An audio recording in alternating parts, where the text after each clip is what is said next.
Exception handling में हमारा topic है ट्राई कैच ब्लॉक। अब हम बेसिकली उस अप्रोच की तरफ जा रहे हैं कि जिससे एक्सेप्शन हैंडलिंग को मैनेज किया जा सकता है, यानी चेक्ड एक्सेप्शंस को मैनेज किया जा सकता है। तो इसमें सबसे पहले हम देखेंगे ट्राई कैच ब्लॉक ये क्या चीज़ है। पहले हम ट्राई को डिस्कस करते हैं, फिर उसके बाद कैच का जिक्र करते हैं और फिर टर्मिनेशन मॉडल को जिक्र करते हैं। Try block, which encloses the code that might throw an exception and the code that should not execute if an exception occur. Try block जो है ये जस्ट एक कीवर्ड है ट्राई, और उसके बाद ब्लॉक का मतलब यही है कि left brace and right brace. जिस कोड में आपको ये फीलिंग हो कि यहाँ पर कोई एक्सेप्शन अकर होने के चांसेस हैं, लिस्ट ऑफ एक्सेप्शंस हमने लास्ट स्लाइड के ऊपर देख ली, तो उस तरह की कोई भी एक्सेप्शन अकर होने के चांस हैं, तो आप उस कोड को बेसिकली ट्राई ब्लॉक के अंदर लिखेंगे। अगर तो एक्सेप्शन अकर हुई तो फिर फर्दर मैकेनिज्म होगा, और अगर एक्सेप्शन अकर ना हुई तो ट्राई ब्लॉक नॉर्मली एग्जीक्यूट होगा। If an exception occur the remaining code in the try block will be skipped. तो क्या होना है, अगर कहीं किसी भी फर्ज करें 4-5 लाइंस हैं जिनमें डिफरेंट किस्म की एक्सेप्शन आ सकती हैं, for instance file not found exception आ सकती है, आईओ एक्सेप्शन आ सकती है, या कोई और एक्सेप्शन, जस्ट एक्सेप्शन ही आ सकती है। तो अगर फर्ज करें पहली लाइन में ही एक्सेप्शन आ जाती है फाइल नॉट फाउंड, तो इसका मतलब बाकी 3-4 लाइनें जो उसके अंदर ट्राई के अंदर लिखी हुई हैं वो स्किप हो जाएंगी, पहली लाइन पर ही एक्सेप्शन अकर होगी और उसकी रेमेडी परफॉर्म होगी। A try block consists of the keyword try followed by a block of code enclosed in curly braces. We use the term try block to refer to the block of code that follows try keyword. Catch block. Catch क्या है? Catch block also called a catch clause or exception handler. Basically catch को हम वो block है जो try के अंदर जिस लाइन ऑफ कोड में एरर अकर हुआ होता है, कैच उस लाइन ऑफ कोड का हैंडलर है। यानी जो रेमेडी हम प्लान कर रहे हैं कि इस पीस ऑफ कोड में अगर एरर आया तो हमें क्या करना है, तो वो सारा पार्ट हम हैंडलर में डिफाइन कर रहे होते हैं, जिसे हम कैच कह रहे हैं। uh, uh, that it receives and handles an exception. Catch and is followed by a parameter in parentheses and a block of code enclosed in curly braces. Catch का एक फिक्स स्टाइल है, catch keyword है, उसके बाद parenthesis हैं, parenthesis में आप exception class की टाइप लिखते हैं जिस तरह की एक्सेप्शन अकर आने के चांसेस हैं, और उसका एक रेफरेंस आप उसमें पास कर देते हैं। और कैच का फिर एक ब्लॉक है, उस ब्लॉक में वो कोड लिखते हैं जो आप प्लान कर रहे हैं कि अगर ये एक्सेप्शन आई तो मुझे उस रेमेडी के तौर पर मुझे क्या करना है। At least one catch block or finally block must immediately follow the try block. तो एक कैच ब्लॉक लाजमी होना चाहिए एक ट्राई ब्लॉक के लिए, लेकिन एक ट्राई ब्लॉक जो है उसके नीचे मल्टीपल कैचेस भी हो सकते हैं, एन कैचेस भी हो सकते हैं, और मे बी इफ रिक्वायर्ड तो एक फाइनली ब्लॉक भी होता है। फाइनली ब्लॉक क्या है, क्या रोल प्ले करेगा, ये हम आगे चल के देखते हैं। फिलहाल हम ट्राई और कैच को डिस्कस करें। तो एक ट्राई ब्लॉक के नीचे मिनिमम एक कैच या मैनी यानी एन नंबर ऑफ कैचेस हो सकते हैं with different exception types. Each catch block specify in parentheses an exception parameter that identify the exception type the handler can process.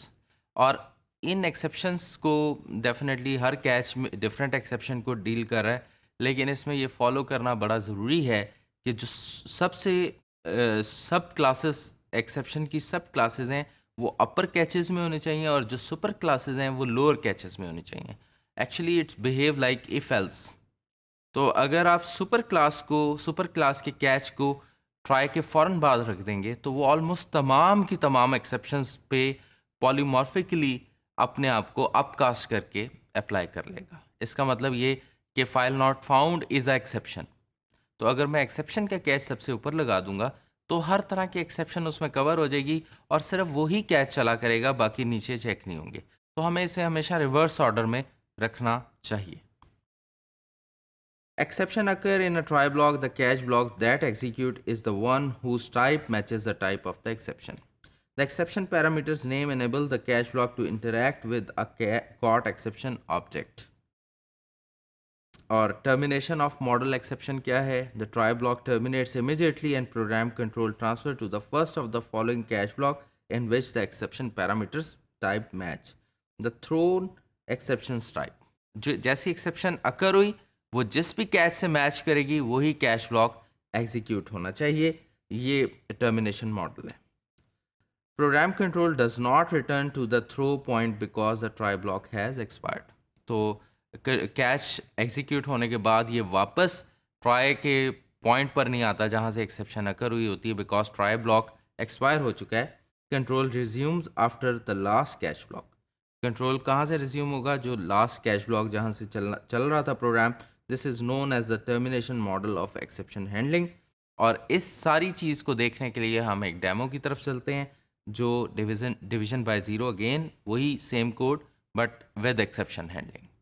यहाँ पर हम एक program division by zero with exception handling again हमने बनाया, but same code है, लेकिन जो previously हमने डेमो देखा, लेकिन इसमें एक्सेप्शन हैंडलिंग भी हमने की है। और यहाँ पर अब हमने बेसिकली जिक्र किया था ट्राई कैश ब्लॉक का, तो वो यहाँ आपको नजर आएंगे। तो यहाँ पर वही क्वोशंट का फंक्शन है, न्यूमरेटर डिनोमिनेटर इसमें पास हो रहे हैं और ये उनकी डिवीजन रिटर्न कर रहा है। स्टैटिक वॉइड मेन में एक्चुअली आपको फोकस करना है। तो स्कैनर और सिस्टम डॉट इन वही इनपुट का तरीका। यहाँ पर एक वेरिएबल हमने ले लिया कंटिन्यू लूप, और जिसको इनिशियली हमने ट्रू कर दिया। आप गौर करें कि ये लूप का ब्लॉक है डू, और ये वाइल, ये बेसिकली लूप में रिपीट हो रहा है। और इस डू वाइल के अंदर हमने ट्राई ब्लॉक लगाया है। ये ट्राई ब्लॉक है जो हाईलाइट हुआ है। इसका मतलब ये नॉर्मल एक्शन है आपका लूप का, और अगर इस कोड के अंदर कोई एरर या एक्सेप्शन अगर होती है तो रेलेवेंट कैश को रेफर की जाएगी। अगर इस कोड में कोई एक्सेप्शन और एरर अकर नहीं होता तो ये कैश ब्लॉक कभी एग्जीक्यूट नहीं होंगे। तो ये बेसिकली प्लान किया आपने। इसमें सबसे पहले क्या किया? Please enter N integer numerator. उसी तरह से हमने न्यूमरेटर एंटर करवाया, और फिर इसी तरह से हमने डिनोमिनेटर एंटर करवाया, और ये दो वेरिएबल न्यूमरेटर और डिनोमिनेटर में सेव कर लिए। क्वेश्चन में ये चीज़ें पास की, रिजल्ट में ये रिटर्न हुआ, इसका रिजल्ट हमने डिस्प्ले करवा दिया। और कंटिन्यू लूप को आपने फॉल्स कर दिया है if it goes right way, और आपकी कंटिन्यू लूप जो है यहाँ पर टर्मिनेट हो जाएगा। लेकिन अगर कोई भी सिचुएशन अकर होती है और इसमें कोई एरर आता है तो आपका ये कोड, जाहिर है ये ट्राई ब्लॉक पूरा नहीं चलेगा, और लूप दोबारा आपका, यानी ये लूप तब तक रिपीट होता रहेगा जब तक आप सही वैल्यूज एंटर नहीं करते। अब हम इसको डेमोन्स्ट्रेट कर लेते हैं, रन करते हैं।